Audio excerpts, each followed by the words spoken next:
I had no idea you'd been hoarding like that. Besides, we're a married couple. There's no reason I shouldn't use our shared assets. That's right. It's worse to hide it. While looking down on me, my husband and mother-in-law kept talking as they pleased.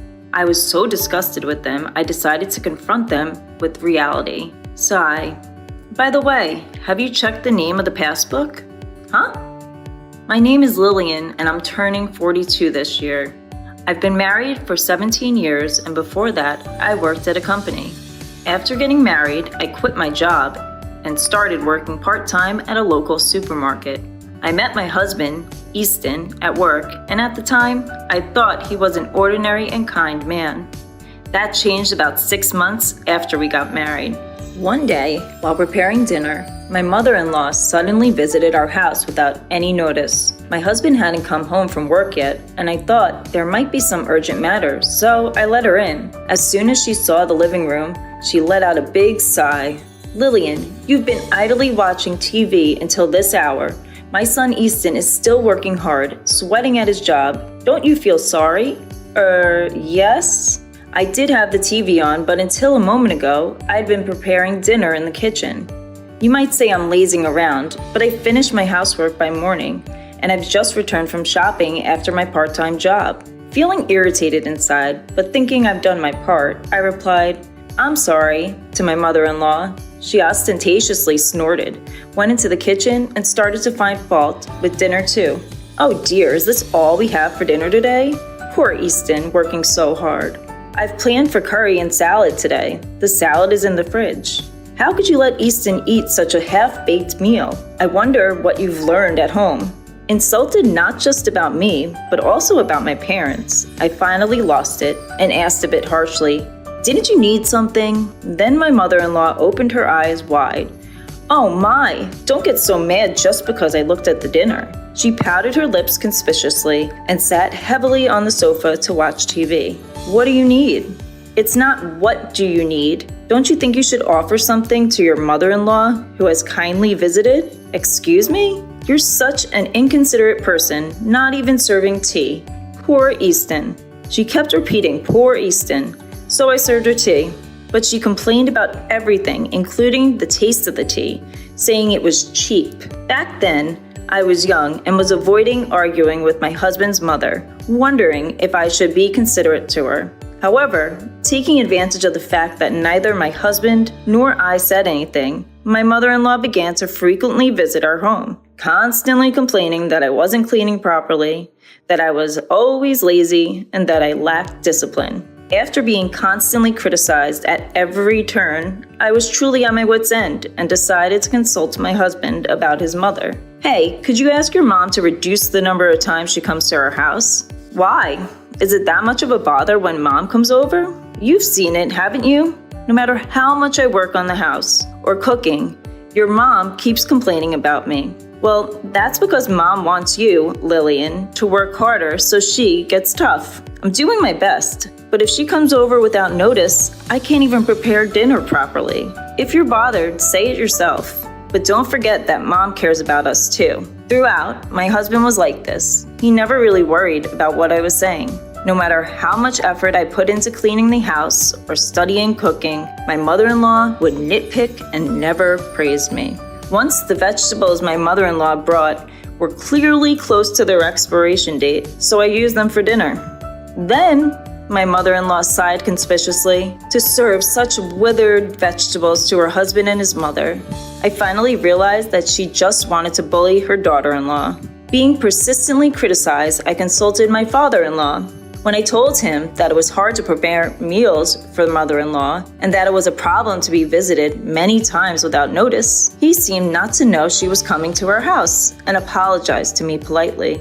"I thought she was going out to dinner with friends. I didn't think she was bothering you, Lillian. I'm sorry." "No, it's not something for you to apologize for. She's often out and about, so I've been giving her money for meals. But she hasn't been taking it, has she?" "Unfortunately, no." I'm really sorry." My father-in-law apologized to me again and again throughout our conversation. He promised to speak sternly to my mother-in-law, and I didn't say anything more about her attitude, thinking that was enough. I thought I could finally relax, but then I received a phone call filled with scoldings from my mother-in-law. Hello? You're really uncouth, tattling to my husband like that? What? I've been going out of my way to check on you, and I didn't expect you to repay my kindness with such ingratitude. That's not true. I'm not repaying kindness with ingratitude. You should be the one apologizing.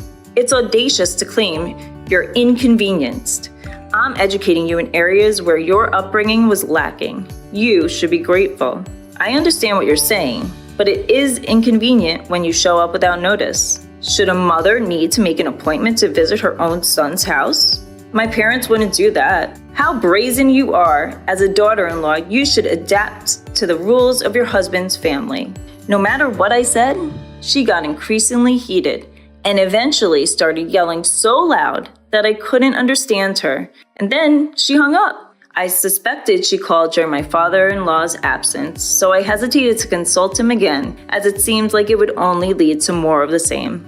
Although the frequency diminished slightly, my mother-in-law did not stop visiting our home. My husband was in good spirits as he complained about work to my mother-in-law and received her sympathy, so it didn't look like he'd be persuading her to stop visiting anytime soon. Seeing his attitude, my mother-in-law became even more cheerful, and they both began to blame me. Lillian, you don't show enough respect to Mom. That's right, Easton, tell her more. I'm only getting a small allowance, even though I'm the one earning the money. That's terrible. What a devil of a wife you have. They continued to eat the meals I prepared while complaining about them, and they chatted and laughed in the living room I had cleaned. When I was washing the dishes, my husband would say, "At least prepare the bath," expecting me to get everything ready from the bath towels to his pajamas. My mother-in-law didn't reprimand him for it, but instead sided with him, saying, "Poor thing, having such an inconsiderate wife." I consulted with my father-in-law again and received yet another profuse apology, but I was exhausted with the fact that my mother-in-law's actions remained unchanged. Those were the days that kept on going. One day, I noticed that a necklace handed down to me by my own mother was missing. When I asked my husband, he claimed he didn't know and coldly dismissed me with, "You probably lost it due to your own carelessness." It was supposed to be in my drawer. The truth came out when my mother-in-law visited our home again during dinner time. Mother-in-law, that necklace, oh dear, it's quite disgraceful to desire something someone else is wearing. What my mother-in-law had around her neck was undoubtedly the necklace I lost. It had a unique, unusual design with a peculiar ornament, and there was no way I could mistake it. And there she was, wearing it right in front of me. Please give it back. How awful. Are you accusing me of stealing from you? It's not only desiring someone else's belongings, but also calling them a criminal that reveals your upbringing. With a triumphant smile, my mother-in-law provoked me until I couldn't hold back and reached for her necklace. Then, my mother-in-law purposefully screamed, and just then my husband, who had returned home earlier than usual, opened the front door. Seeing me, he pushed me hard. I crashed into the wall and crouched down on the spot. Looking down at me, my husband, while holding my mother-in-law's shoulder, started accusing me. Just like Mom said, "You've been bullying her while I'm not here, haven't you?" "That's right, Easton. Lillian is really terrible. I just wanted to get along." "No, listen. The necklace your mother is wearing is the one I said I lost. I don't want to hear any excuses. Mom, let's eat out tonight. You better reflect on your actions." Such a sweet boy, Easton really is a good son. With that, my husband left with my mother-in-law. At that moment, the shock of not being able to get my necklace back, along with the anger towards my husband for siding with my mother-in-law without even listening to me, made my pent-up frustrations explode, and I decided to take revenge. That same day, I had yet another talk with my father-in-law. While apologizing to me, my father-in-law listened attentively to my story. And I found out that he was also fed up with my mother-in-law's outrageous behavior. Hearing this, I decided to set up a plan. And then again, when my mother-in-law came to her house without learning her lesson, as usual, she was flaunting the necklace, enjoying my reaction. I deliberately told her, "I forgot to buy something. Could you look after the house for a bit?" Normally, she would have retorted with something like, "How dare you ask me to do something?" But this time, she smiled sweetly and said, "Of course." Why don't you take your time? You're always busy with housework. Thank you. I'll be back in about 30 minutes. With that, I left my mother-in-law at home and went out. Alone in the supermarket parking lot, I held my pounding heart, as if testing the malice of those close to me. If I could get definitive evidence, I could take my revenge. But part of me also hoped that my mother-in-law and husband would reflect on their actions and change. Then, exactly 30 minutes later, I returned home. What I saw when I returned with shopping bags was my mother-in-law in the living room, messily eating dinner with my husband. "Oh, you were late, so we started without you. Today's dinner was more plain than usual. Don't you feel sorry for Mom?"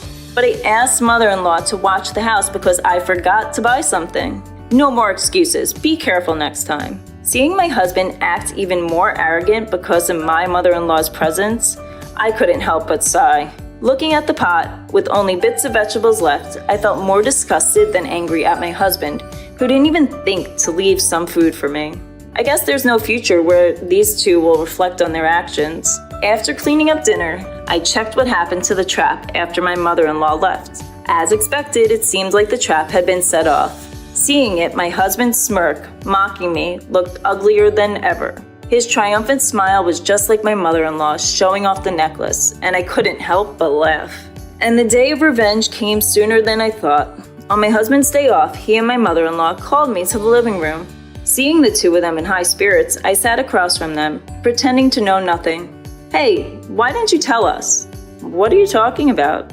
"About the bank book. If you had that much money, you could have told us. Now you can show filial piety to Mom, too." "I don't understand what you're talking about." "Don't play dumb. We're talking about your bank book." "Oh," I managed to say. Without showing any signs of panic, I must have been a bit suspicious, but the two of them happily started laying out the estimate papers for a single family house on the table. "Mom and Dad, you and me, we bought a new 2-family house." "Bought? What do you mean?" "You're slow to catch on, aren't you? We're saying we made a contract with the money from your bank book. Buying it all at once means no interest and it's smoother, right?" "Hold on. Why are you moving forward with this without me?" "Lillian, you really do hate me, don't you? That's why you're saying you don't want to live together." "Hey, cut it out. You're being rude to Mom." "Who's being rude?"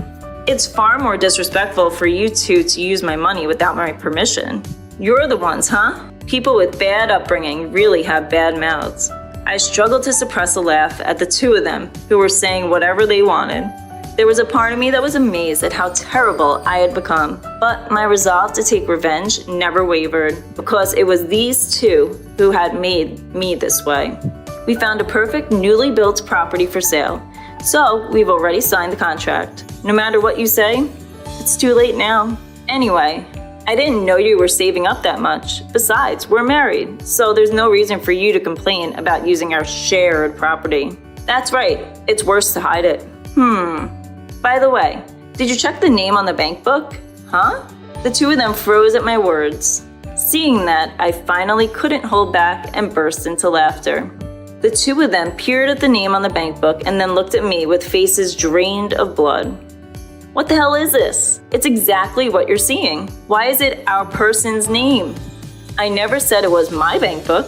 "So what does that mean? You stole Dad's bank book?" "You thief." "Who's the thief? You went out of your way to pry open a locked drawer and took it." "But you were hiding it so carefully." "Oh, so it's okay to steal things that your daughter-in-law treasures? I guess that's how you were raised, mother-in-law." "Don't talk back to Mom. You should watch your mouth. Do you know why father-in-law gave this to me?" Why, you say? I heard from father-in-law about the reason mother-in-law has been spending so much money lately. You two took a vacation while taking time off from work, didn't you?" "Well, it seems you told the company whatever you wanted as the reason for taking time off, like I had a fever or went back to my parents' home.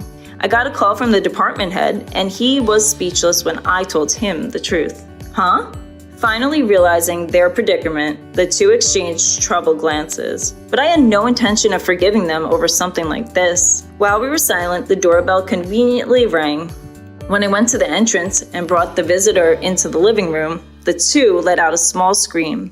When my mother-in-law came to our house, I had contacted my father-in-law. Why are you here? I've told you countless times not to cause trouble for Lillian. But there are no buts. When will you two start behaving properly? Dad, she had your bank book, and so what are you calling her she for? I didn't raise you to be so rude. You're old enough to know better. It's embarrassing to hear you calling mom all the time. If you can't treasure your wife, what's the point of calling her she? If you say that, she has treasured me too. Are you saying you're not being treasured? I've been working so as not to cause you trouble, and I thought I'd managed to save a decent amount of money. I've tried my best to let you do what you want without any financial constraints. And now what? You want me to overlook your mistreatment of your wife? Well, throughout this exchange, whenever they tried to make an excuse, my father-in-law would fire back tenfold until they were rendered speechless. He delivered the final blow to the two, who were shrinking and hanging their heads about the bank book. By the way, about the bank book I left with Lillian, I told her to take it as a nuisance fee because I felt bad about how much trouble you two have been causing no matter how much I warn you. No way. And you two, after stealing that money, even bought a house. What more should I do for you? The two couldn't say anything, and mother-in-law ended up being taken home by my father-in-law. Before that, I pointed at her neck and was able to recover the necklace safely. Seeing that, my husband guessed what had happened and forced his mother to bow her head. In the now quiet living room, I handed the divorce papers to my husband, who was completely deflated. Why? What do you mean, why? After all this, you still think we can stay married? But you're only mad at Mom. Of course I'm disgusted with you too. No, I won't divorce. Then shall we go to court? We'd have to expose everything you've done to the court and your company though. Huh? Oh yes, we've got it all on camera. You two breaking open the lock and taking the bank book clearly shows you two desperately breaking the lock. No, you're lying. It's amazing how you can call others thieves after doing such a thing. I wonder what kind of upbringing you had. Why? All of that will be made public, and you'll probably have to cover the $300K you used of your father-in-law's money, my compensation, and the court fees. What are you gonna do? Why can you say such cruel things? You still don't get it. Should we have your father lecture you again? I accepted the divorce papers from my dejected husband and finally became a free woman. As for the $300K I received from my father-in-law, I decided to accept it again as a nuisance and consolation fee for my ex-husband and ex-mother-in-law. The two of them, under my father-in-law's supervision, had to work their fingers to the bone to repay him a total of 60 million yen. Once, I received an email from my ex-husband to a free email address seeming to ask for a reconciliation, but I ignored and deleted it. Thanks to being free from my source of stress, my health has improved, and I'm spending my time freely with the money I received from my father-in-law.